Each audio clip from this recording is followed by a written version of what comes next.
در تاجیکستان با درخواست امامعلی رحمان باری دیگر آزمایش نیروهای سپاد دایر کردند. روسیه این دفعه هم موشک اسکندر را آزمود.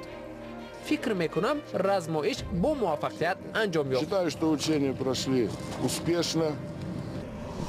جواب ابدار به بازداشت‌های غیرقانونی فعالان حقوق انسان در روسیه مجران کاری را برای حمایت از حق خود آماده می‌کنند. Могу уточнить, для какой цели вы используете документы основания для проверки? و زنی که شوهر و سه فرزندش را در سالهای جنگ بوسنیا کشتند به عدالت باور ندارد. فرمانده متهم در کشتار دسته‌جمعی هزارها مسلمان انتظار حکم است. وقتی به من گفتند که جسد پسرم را در قبر دست جمعی تشخیص کردند از گپ ماندم.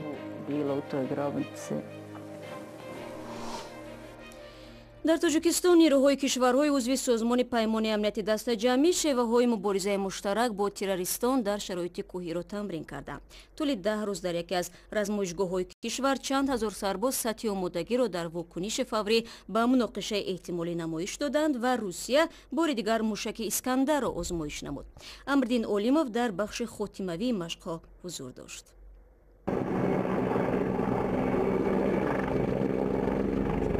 رزمایش سازمان پیمان امنیت دسته‌جمعی در رزمگاه حرب میدان ختلان به انجام رسید. در این تمرین‌های نظامی که دوامی 10 روز در 6 رزمگاه حدود تاجیکستان ادامه داشت، در مجموع بیش از 5000 نفر هیئت شخصی جز اتام‌های قوه‌های مشترک واکنش فوری اسپات، 64 عدد چرخبال و هواپیما، زیاده از 1500 عدد نوع‌های گوناگون تکنیک‌های زیره‌پوش و از سلاح و مهمات جنگی استفاده شدند. در این رزمایش از تمرینگاه لاهور به سوی هدف معین شده که در رزمگاه حرب میدان جای داشت، مجموعه موشک‌های عملیاتی استراتژی اسکندر ام پرتاب داده شد.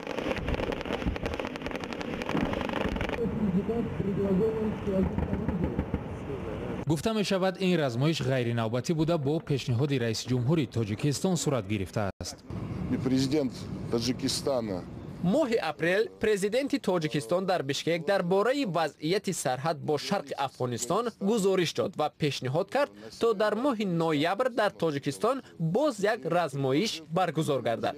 فکر میکنم رزمایش با موفقیت انجام یافت. Считаю, что учения прошли успешно. در قسم نهایی رزمایش رهبریت اسپات، وزیر دفاع تاجیکستان، نماینده‌های حربی کشورهای خارجی و دیگر نهادهای کشور اشتراک کردند. وزیر مدافع تاجیکستان شیرعلی میرزا برگزاری چنین یک رزمایش را در سرحد افغانستان مهم دانست. رویدادهای چند ماه اخیر از آن شهادت می‌دهند که گروهی به نام دولت اسلامی و دیگر گروه‌های رادیکالی از تمام امکانیت‌ها استفاده می‌برند تا وضع سیاسی افغانستان را ناآرام کنند و به این واسطه موقع خود را در این کشور مستحکم کنند. جای داشتن این ظهورات در نزدیکی سرحد ما در پیشمان وظیفه مهمی را می‌گذارد. ما باید نگذاریم که آنها به قلمرو کشورهای عضو اسپات وارد شوند و تأثیر منفی خود را رسانند. گذشت نظامی شرکت‌داران رزمایش با شمول سربازان و افسران از کشورهای عضو سازمان پیمان امنیت دسته‌جمعی به رزمایش انجام بخشید. امردین اولیموف، رادیوی آزادی، حرب میدان.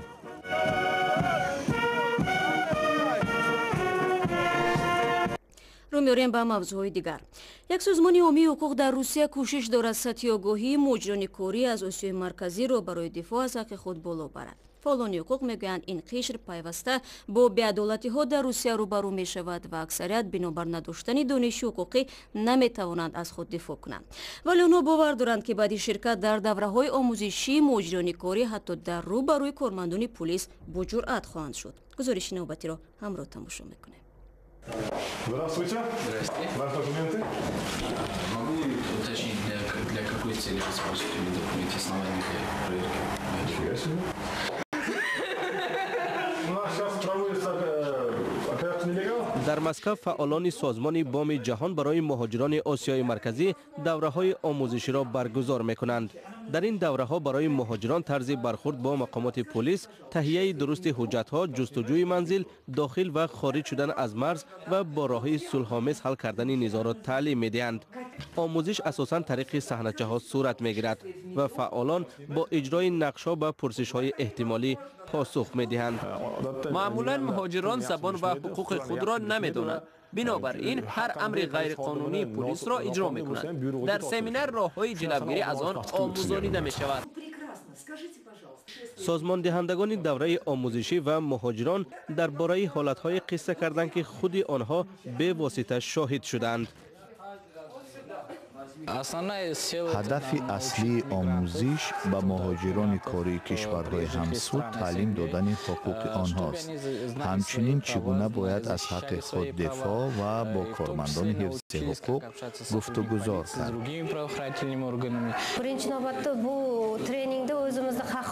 در نوبت اول در این ترینینگ حمایه حقوق‌های خود را می‌آموزیم، زیرا به هنگام دچار شدن با پلیس ما را ترس و هیجان فرا می‌گیرد. از این وضع چگونه برآمدن را یاد می‌گیریم. در اکثر حالات حتی در صورت درست بودن حجت هم پلیس حجت ساخته است گفته پول می‌گیرد. در این حالت ندانستن زبان مشکلی می‌آورد. در این سمینار معلوماتی را گرفتیم که نمی‌دانستیم. مفید بود. وقتمان تلف نشد. 58% فعالیت من در ماه سپتامبر به آزاد کردن مهاجران بخشیده شده بود که غیر قانونی بازداشت شدند، زیرا 6% دیگر بازداشت‌های قانونی بودند. فکر می‌کنم برای مهاجران تنها یک دوره آموزشی و 2 حالت تجربوی ضرور است که آنها عملاً خود را محافظت کنند. اطمینان دارم که دفعه سوم آنها به خوبی از عهده این کار می‌برند. بهتر شدن مناسبات تاجیکستان و ازبکستان الکی در زندگی مردم عادی دو طرف مرز تاثیر مثبت گذاشته است. اگر قبلا مشکلات روا و ضرورت عبور پیاده مرز و بدرفتاری مرزبانان ساکنان را از دیداربینی با خویش و تبار باز می داشت، حالا چنین مانع‌ها کمتر شده است. قهرمان گزارشی نوبتی ما از سفری در انتظارش به ازبکستان قسم می‌کند که این دفعه به فرق از سال‌های گذشته عبور مرز برایش ناراحت کننده نبوده است. همین خیلی عذاب‌های همین راه من در این کتاب تصویر کردم. صفیه ناصیر ساکنی 76 ساله دوشنبه برای نوشتن کتاب داستان نبافت. کافی بود فقط سفرهایش به ازبکستان را تصویر کند. داستان‌های سفرهای پرعذاب و مشقت به زادگاهش شهر سمرقند را. طی 20 سال گذشته هر سال با دیداربینی عزیزانش به سمرقند می‌رفت و از مرز تاجیکستان و ازبکستان می‌گذشت. مرزی که به گفته صفیه ناصیر مثل سد اسکندری بود، جایی که گذشتن از آن امری محال است. سرحد بهم هم سرحدبان‌های ازبک بعضی‌هاشون همشون نه بعضی‌هاشون بسیار درست معامله بودن. پر خالتوم خالی می‌کردن روی میز به خالی می‌کردن یک افشانده سونی جابجا می‌کردیم. صفیه که 55 سال پیش در تاجیکستان شوهر کرد و اینجا ماند، ماه آگوست امسال با دیدن خویشاوندانش به سمرقند رفت. این دفعه سد اسکندری را ندید. من باورم نآمد که آدم‌ها اینقدر معامله‌شون دیگر می‌کردن. هم سرحدبان‌های ازبک حیران شدن. مثل خانم صفیه هزاران نفر از ساکنان تاجیکستان در ازبکستان خویش دارند و اکثرا در شهرهای سمرقند و بخارا. اما از ترس آزار و اذیت مرزبانان ازبکستان کم به دیدن آنها می رفتند. می‌خوایم که راه شده شود یا ویزا خط کنند و ما همچون خویش تبار رفت آمد کنیم. از سال 2016 بعد درگذشت اسلام کریموف رئیس جمهوری سابق ازبکستان و گرم شدن روابط تاجیکستان و ازبکستان رفت و آمد بین مردم دو کشور زیاد شده است. 5 شرکت پیدا شدند که محض سفر به ازبکستان را تشکیل می‌کنند. شرکت آیستور یکی از آنهاست و خواهشمندان را با اتوبوس به ازبکستان میبرد. روزانه 15-20 نفر به آنها مراجعت میکنند. یعنی مردم طبقه های گوناگون، هم جوانها و هم کودکان و مسافران، وقتی که ما اعلان دادیم برای سیاحت همه بسیار میخوان که روان به تماشا و سیاحت. مقامات ازبکستان اخیراً گفتند که در 9 ماه سال جاری با 60,000 شهروند تاجیکستان روادید سفر به ازبکستان را دادند.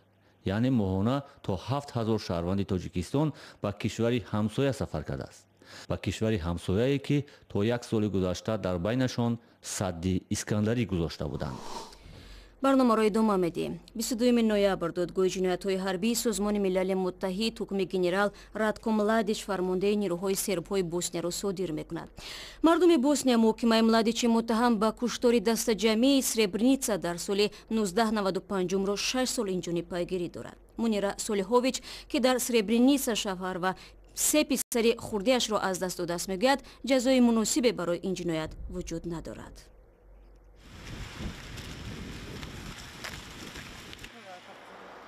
мунира Солиҳович барои дуо сари қабри шавҳар ва писараш меояд. онҳо ҳамроҳ бо ҳазорҳо марду навраси мусалмони Босния дар моҳи июли соли 1995 дар Сребреница ба қатл расиданд. ин охирин фоҷиа дар силсилаи бадбахтиҳои ин хонуми боснӣ буд.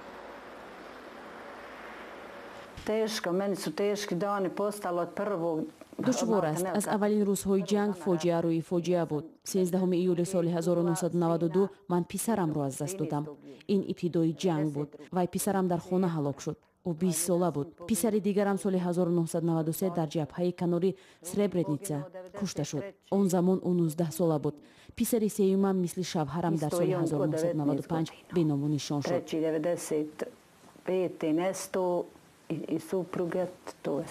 вақте сербҳои Босния зери сарпарастии Радко Младич Сребреницаро ишғол намуданд, садҳо марду наврас дар кӯҳу ҷангалҳои гирду атроф паноҳ бурданд. ҳодисае ки баъд аз он рӯй дод, бузургтарин ҷинояти низомии Аврупо баъди ҷанги дуюми ҷаҳонӣ унвон гирифтааст. Солиҳович ва занони дигар дар мошинҳо бор карда ба шаҳри Тузла интиқол дода шуданд. пас аз чандин сол дар яке аз қабрҳои дастаҷамъӣ боқимондаҳои шавҳар ва писари Солиҳович ёфт шуд.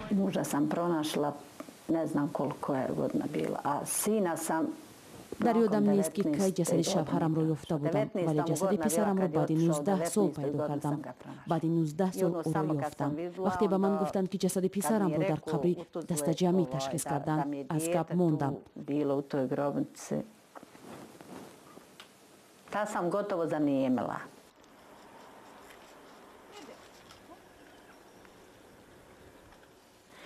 Солиҳович танҳо дар канори муҷассамаи қурбониҳои куштори дастаҷамъии Сребреница ба сар мебарад. ӯ мегӯяд муҳокимаи генерал Младич муттаҳам ба ҷиноятҳои ҳарбиро зиёд пайгирӣ накардааст. дар ҷанҷоле ки додгоҳи ҷиноятҳои ҳарбии Созмони Милали Муттаҳид ба эълони ҳукми Младич омода мешавад, Солиҳович мегӯяд ба фикри ӯ дар ин қазия ҳеҷ гоҳ ҳукми одилона содир нахоҳад шуд. бовар кунед, ман наметавонам ин додгоҳро тамошо кунам.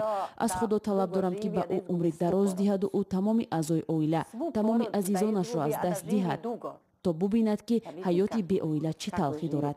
агар ба дасти ман бошад, ман ба ӯ умри дароз орзу мекунам.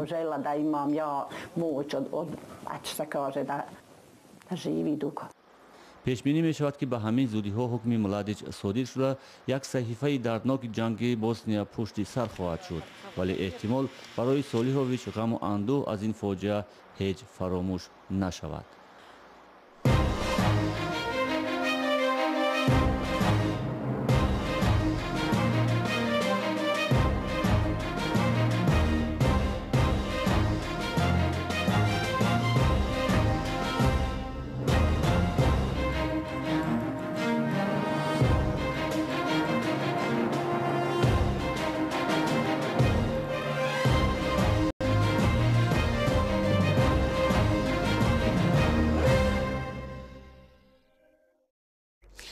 ва Тоҷикистон корманди собиқи вазорати дифои Русия Денис Хисамовро ба Русия истирдод кард. Денис Хисамов моҳи апрели соли ҷорӣ зимни бозгашт аз Ироқу Сурия аз тарафи кормандони мақомоти интизомии Туркия боздошт шуд.